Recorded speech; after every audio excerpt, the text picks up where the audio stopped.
When I was younger, I never thought about coming back to the dairy. Well, once I came back to the dairy, I also never really thought about, putting my name in the hat for DMI or the National Dairy Board.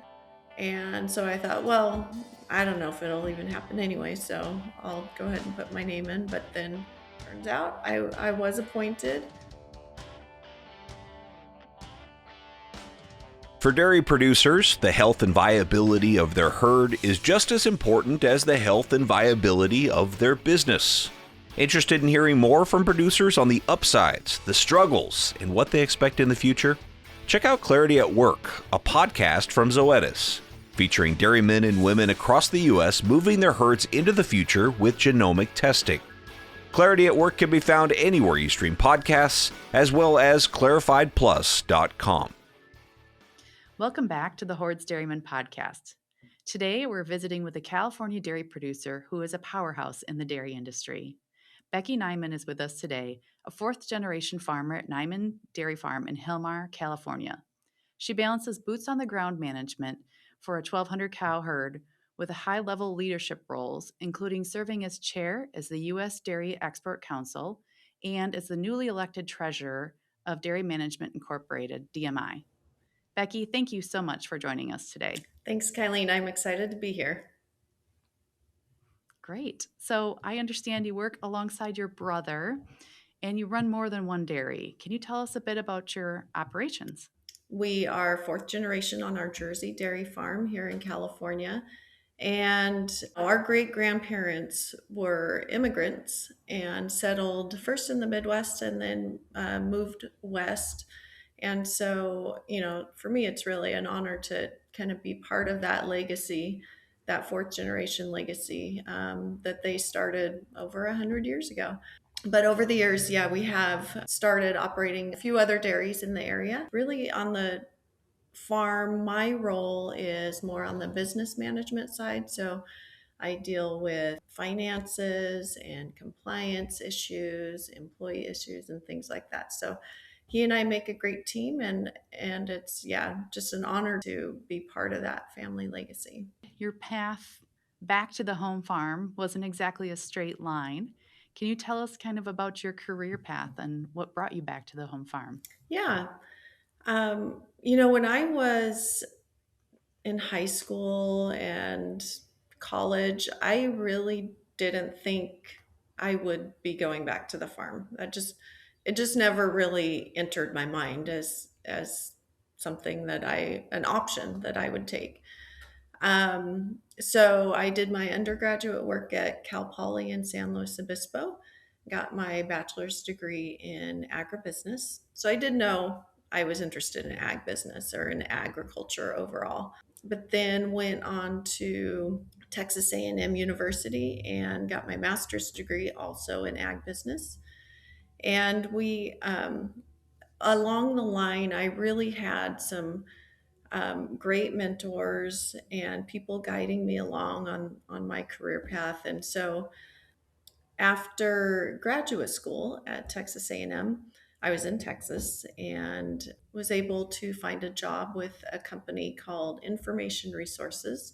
It's a company that collects and analyzes and sells primarily scan data from supermarkets and also other consumer insight data. So, being in Dallas, I worked with them with one client, and it was a dairy client. So, that was a great fit with my dairy background. And it was really interesting to see how they use data to make decisions for their business, how they learn about consumers and what consumers were wanting at the time. But after a couple of years there, I wanted to get a little closer to home. And so transferred with the same company to San Francisco. And in San Francisco, I had about a dozen different clients, still all in ag business, but I had clients from poultry to fruit and nuts and wine and produce. And so really with all of my clients, I could have a dinner plate. But that was fascinating to, again, understand how those category managers, brand managers run their businesses. And so it was great experience. I spent quite a few years in San Francisco. Yeah, at a certain point I just felt the pull to come home and kind of get out of the city, and that's when I came back to the farm. And my brother had been working on the farm all along. He had been back over a decade at that point, and kind of I came into the fold and found where I can be a benefit to the dairy. And so I think we're a great team and kind of have our avenues of work, and we work great together. So that's the short version, if we call it short, of kind of how I came back to the dairy. No, that's fantastic. And every client you're describing there sounds like everything that comes from California, all the California products that everyone enjoys across the country. So Yeah, yeah. There's a lot of ag here in California, so it was great exposure to just see how the different industries work and strategize and sell their products.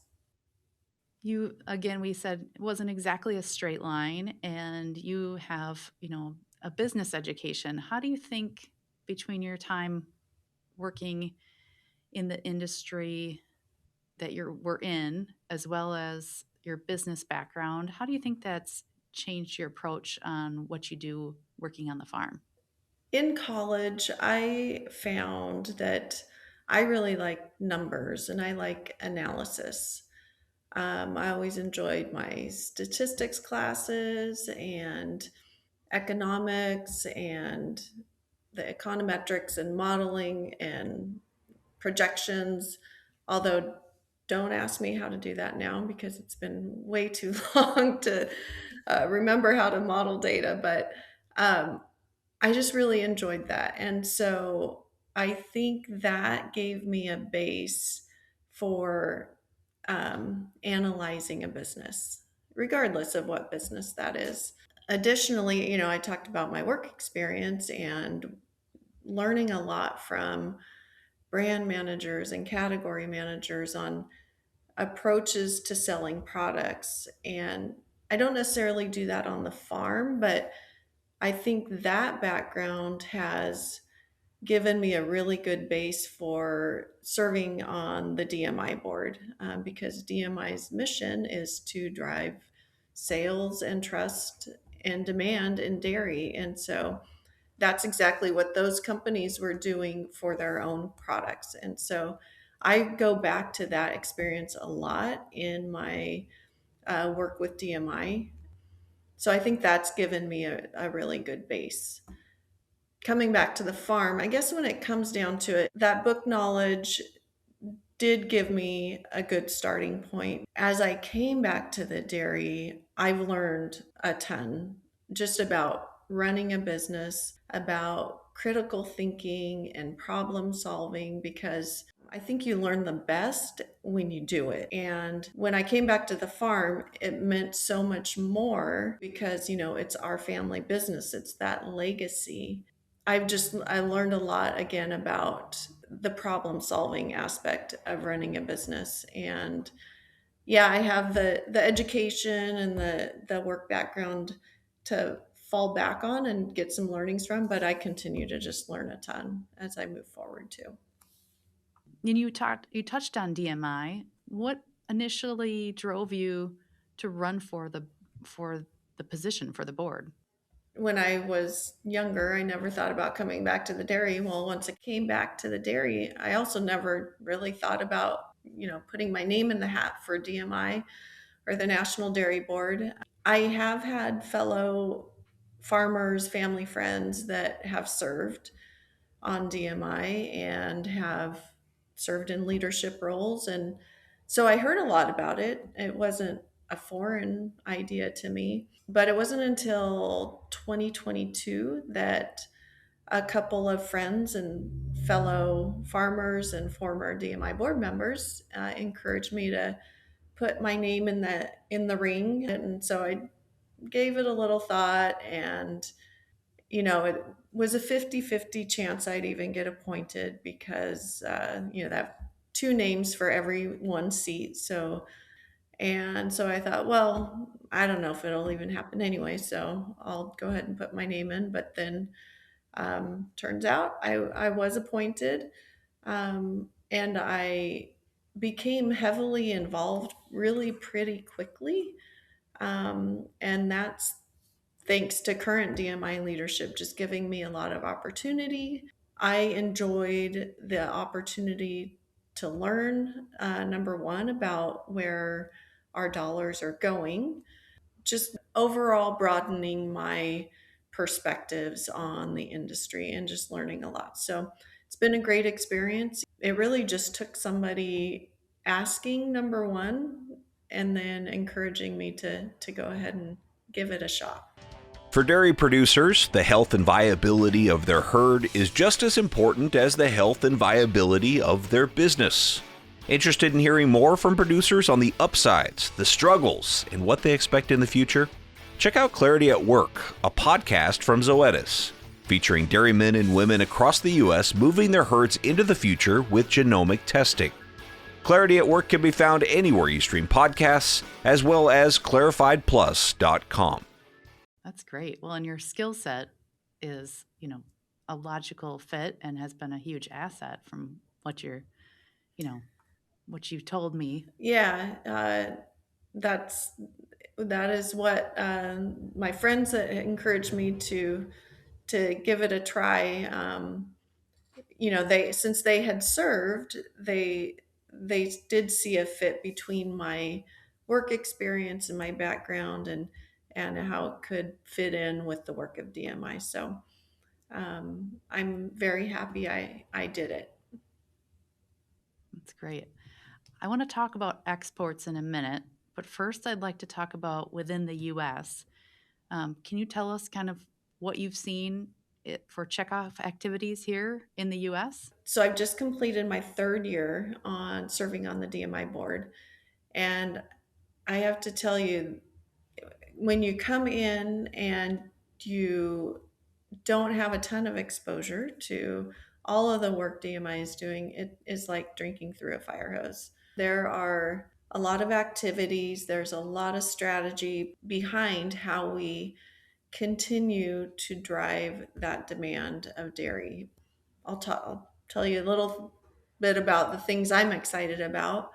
Um, One being innovation and partnerships, and DMI has relationships and works with companies like McDonald's and Taco Bell, where if we can drive just a little bit more consumption of dairy across those chains, that's a big deal to the industry. And so working with those big names is one strategy to continue to drive sales. And that's not even mentioning any potential catalytic impact. So if something takes off at Taco Bell, then you have a bunch of copycats. Every incremental increase in consumption we can get across the US is a win for dairy. There's also sustainability. And I just came back home last night from the Dairy Sustainability Alliance meeting. So DMI works with that group, which brings together farmers and processors to align on the topic of sustainability. So DMI gives the opportunity to farmers, number one, to have that platform to tell the value chain about what we're already doing, to be able to educate those in decision making roles, at processors or at retailers, about all the great things we're already doing. DMI also works to connect farmers, at least farmers that are interested in maybe making a change to their practices or trying something new, connecting them with people that have the technical expertise or potential funding so that they can get these types of things implemented. So that was a great meeting I just came back from. One of the other really exciting areas to me personally is the health and wellness area. And I think back to my childhood. So all my milk goes to cheese making. Growing up, I think about the whey byproducts. That was maybe a low value animal feed that we used back then, or it was just dumped in the field. It was trash basically. And just think about the value that is in that waste product, in that byproduct now. The research that has gone in to pull out, the whey protein, and the studies that have shown the value of that protein in the diet. And I just think about, well, like, what's next? What's the next whey protein? The research being done on what dairy delivers is something I think will deliver to dairy farmers for decades. There's research on the milk molecule and all of the benefits that are derived out of one molecule of milk, and kind of putting all those studies, all that information in a place for people to execute on that information, to execute on that knowledge, for processors to be able to sell their products with certain claims. There's also a collaboration with the Mayo Clinic, which is very exciting, where DMI is putting forward topics for the Mayo Clinic to study, that they've agreed to study, things like how dairy impacts heart health. And, the results of this study will be what they are. We can't control that, but I'm confident, and I think DMI and farmers are very confident that the results will be good for dairy. And so having the strength of a name like Mayo Clinic studying that topic will deliver for dairy farmers for decades to come. There are just so many facets of the work, but the other thing, you mentioned domestic, but exports is also a very strong pillar in the DMI work. And that's very close to my heart because I'm heavily involved in the export area. I think that's one of the biggest opportunities too for US Dairy to fine tune strategy. All these strategies that we're doing domestically, we can apply in some way in export markets as well. Yeah, and I want to go back to that milk molecule. I have seen that presentation now twice, actually, Hmm. and it is really incredible. And I think your comparison to whey as a byproduct, that's the next frontier. I think that's a really great comparison, potentially. Can you just expand on it a little bit? Because it is so mind blowing when they look at the AI searching through Hmm. many, many publications that would have taken humans an incredible amount of time to do, and the applications that one molecule of milk could apply and the claims. Can you just kind of expand on that as like a high level for listeners Yeah. to kind of grasp at? Yeah. I mean, how many medical journals, articles are there out there? It would take days, weeks, months, years to go through those to pull out studies that are already done, things that are already out there about the benefits of dairy. The great thing about this work is, again, you mentioned it's using AI, so using technology to weed through all that, and I guess overlaying what benefits there are to the components, the molecule in the milk. So if a company is interested in how milk might impact hair growth, well, you can search on hair growth and you can see what studies might be out there, what that overlay, what component, what bioactive in dairy might promote hair growth. And then they can use that either for further study or for claims on their products.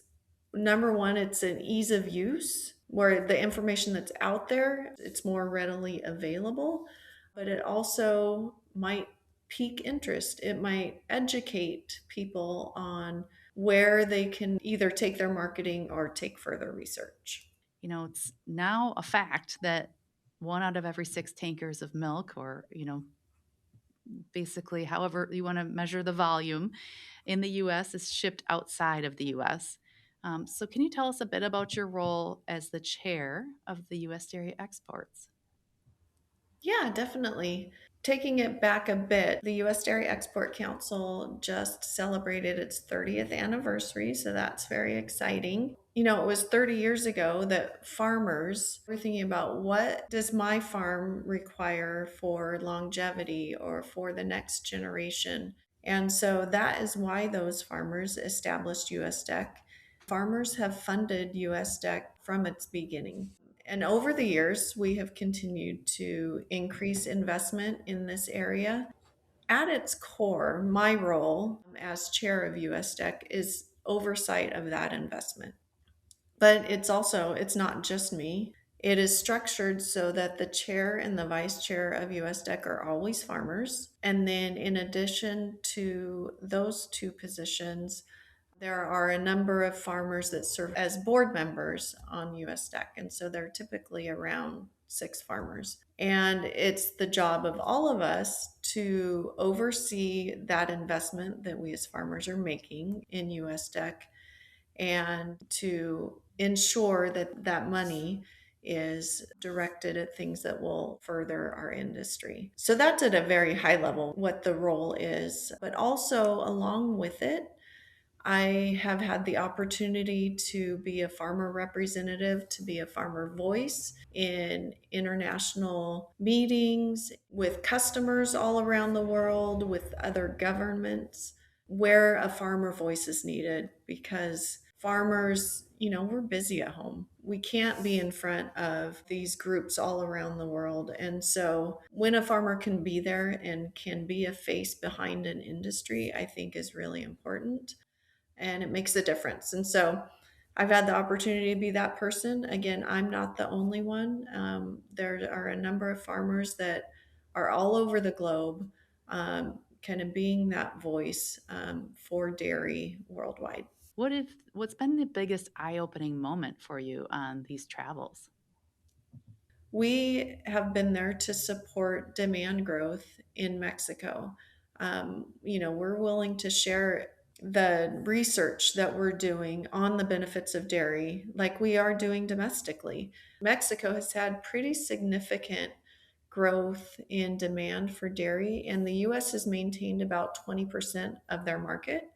So as their local industry improves or grows, we're growing too. Just that partnership element has been really exciting to see. There's also work currently happening in Indonesia and working with them on a school milk program. As we help them build their school milk, that builds dairy demand, and that naturally leads to opening doors for US processors to access that market.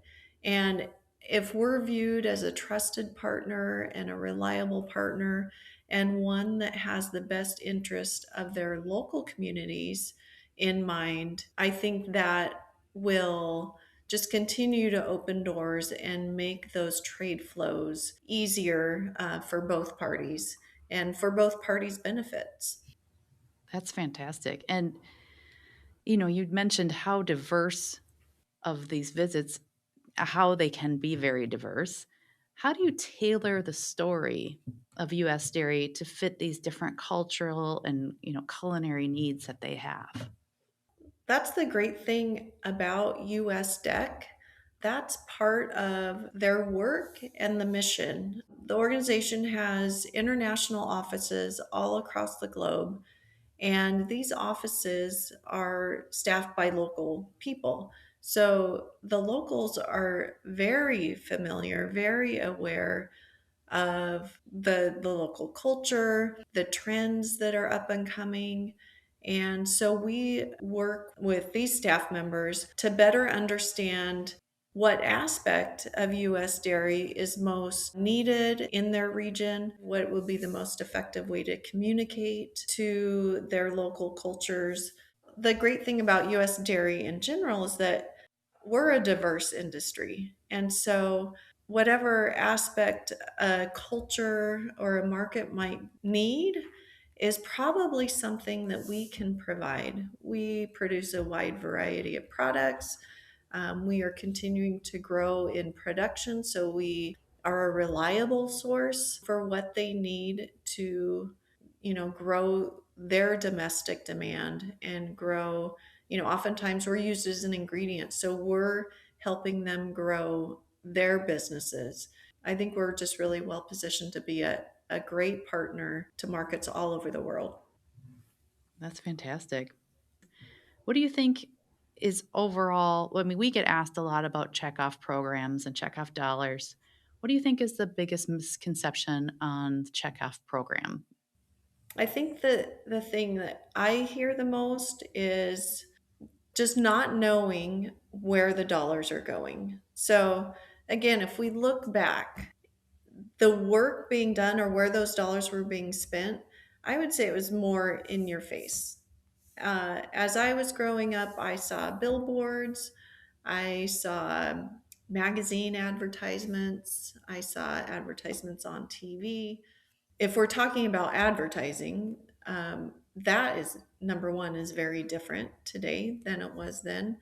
We have social media, we have YouTube. What's interesting about those avenues is that the 13-year-old on social media will see a completely different advertisement than the 25-year-old on the same application. It's so targeted to who we want to see that. And farmers aren't the target because we already know it. The questions that come up is when farmers don't see it like we maybe did a few decades ago. I think the other thing sometimes we forget is, I'm on the National Dairy Board, and the full name of it is the National Dairy Promotion and Research Board. So there is a lot of investment into that research, which I've talked about a little bit on the health and wellness front. And unless you're reading medical journals or articles on nutrition, you're also not going to see that. I think every farmer should understand what those checkoff dollars are doing. Any farmer that has the capacity in their schedules and the interest, I would 100% encourage to get involved in where that funding and where that investment goes, because it's important that we know what type of work is going on and that we continue to guide it to the benefit of the industry. That's a really great point. What's one word you would use to describe the future of California dairy? And I won't hold you to one word because that's a fairly complicated question. Dairy is continually evolving everywhere in the US and the world with certain pressures or certain things about our environment in California. The thing that rises to the top of my mind is efficiency, to become more efficient at what we do, or specialization, or both, and finding those niches where dairy can continue to grow and continue to evolve and get better and find the next big thing. Fantastic. What would be your go-to dairy snack after a long day? So I would be completely happy with cheese and crackers. I love a good sharp cheddar or a pepper jack, and cheese is the perfect snack in my book. Fantastic. Well, Becky, we really appreciate you taking the time to talk to us and join us today and share the work that you're doing, not only on your farm, on dairy promotion, and then representing dairy farmers and exports around the world in multiple countries. So if you want to be the first to catch these conversations, make sure you're following us on YouTube or your favorite podcast player so you don't miss a beat. And if this episode added value for you, be sure to send it to someone who would appreciate it too. Thank you, Becky. Thanks so much, Kylene. It was fun to talk.